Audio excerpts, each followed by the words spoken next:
Let's welcome Texas Congressman Jody Arrington. Congressman, great to see you.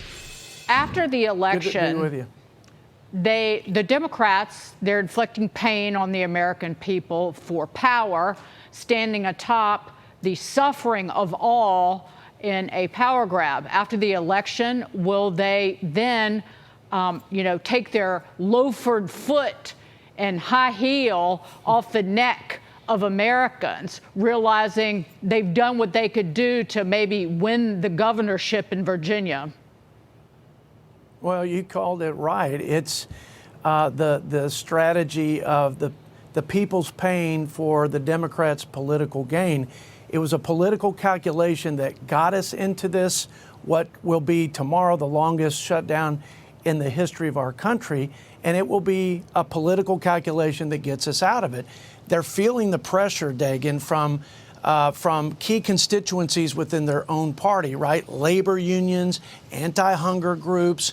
You've got left-leaning news networks like CNN calling them out. And I think there would be a jailbreak today, but for the elections. They don't want to own it and have the retribution be at the ballot box. That's exactly what would happen. Sadly enough, again, it's all about politics. It's not about those poor people, the vulnerable families, and the troops, and so many others that depend on a functioning government that is dysfunctional because of the decisions of Chuck Schumer and his colleagues, Democrat colleagues in the Senate. Congressman, we know that it's all about politics on the surface, but at the end of the day, the bottom line is about money. How much pressure are you getting from business owners and agriculture, defense, oil in the state of Texas to get this resolved, and how it's impacting them? Well, I think the biggest impact, is families, and especially, veterans. Seniors aren't able to get their at-home care, telehealth services.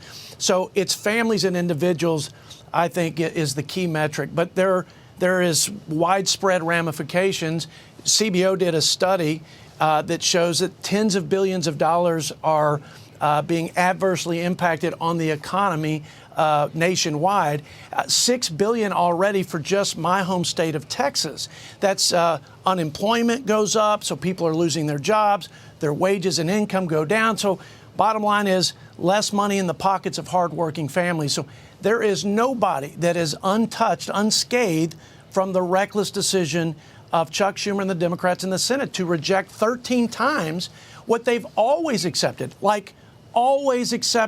for their entire careers, 44 years in Congress for Chuck Schumer. They've never rejected a clean CR with no policy riders, no poison pills, not a jot or tittle in change from the very budget they supported not once, not twice, but multiple times over the last year. We want to welcome also Oklahoma Senator James Lankford. Senator Lankford, I'll pose to you what I asked Congressman Arrington. After the election day, do you see any signs, and I was listening to Majority Leader John Thune earlier, that the Democrats are going to give up the ghost once maybe they've picked up the governorship in Virginia? Yeah, I think this is more about the mayoral race in New York City than it is anything else at this point. They're literally holding people that are SNAP recipients, folks in Head Start, federal employees, pay. They're holding all those things so they can try to get more leverage in the New York City mayoral election. So why they're doing that, I have no idea. But our frustration is these folks need basically their government to be open. We don't need more government, but we do need the government open so that SNAP recipients, Head Start folks, and for federal employees can actually be paid. Let's work on government efficiency, but this is a bad way to be able to do it.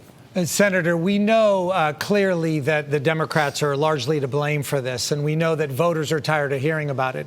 If you were handed the ability to have 24 hours of control, what mechanism or tactic would you use to get the government open? Yeah, we have a very simple proposal. Jody Arrington has it there in the House. It's a bipartisan proposal. I have it in the Senate. It's a very clean, simple way to do this, to say we never have a government shutdown again. We need to have all these fights about debt and deficit. We're at $38 trillion in debt, so we clearly need to have some fights about our spending, but we shouldn't have federal workers as leverage in this process. So very simply, what we want to do is If we get to a moment like this again, and we will, government stays open at current funding levels, no funny business, just clean current funding levels, but members of Congress and our staff cannot travel. We're in session 7 days a week, both the House and the Senate. We can't do any bills other than appropriation. If I can say just as simple as this, if you don't finish your classwork on time, you got to stay after class to be able to finish it. It's Right. just that simple. I flew a lot in the last 10 days or so, and those TSA workers, they're mad, they're not getting paid. They are. And I've looked at them and said, well, call Chuck Schumer's office. I can get you his phone number right now.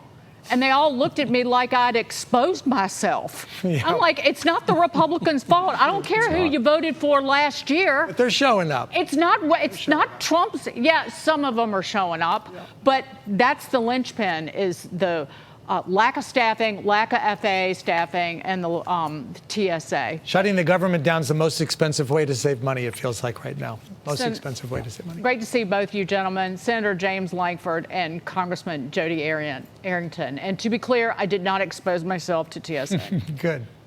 Great to see you, sir, and sir.